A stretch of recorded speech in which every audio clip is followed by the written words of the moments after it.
жатқаныңызға. Енді өзіңіздің бір нәтижелеріңізбен бөлісе кетіңізші, өтініш.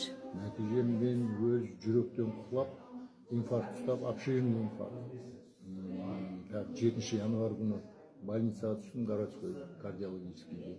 Содан 10 күн ба, 12 күн ба жаттым ол больницада. 2023 жылғы осы, 2023 шықтым больницадан.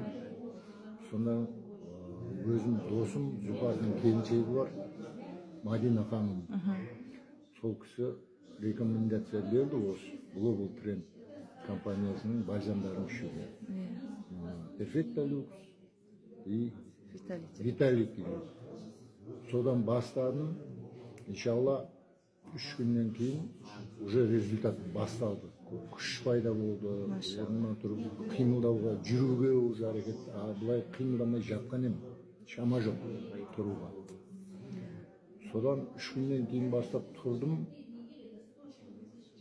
Жүрдім, қимылдадым, уже қимылдай бастадым. Сонымен иншалла міне қазір 1,5 ай болды. Жағдайым жақсы. Сахарым нормаға келіп жатыр жайлап.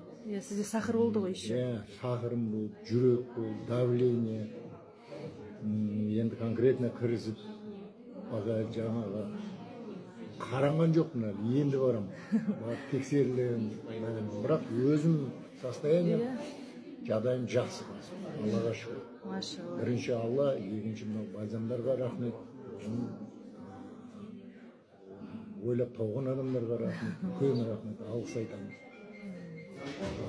Досыма рахмет айтамын.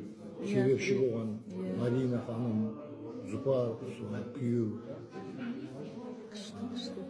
Енді не деймін, адамдарға не айтамын? Алыңыздар, пайдаланыңыздар.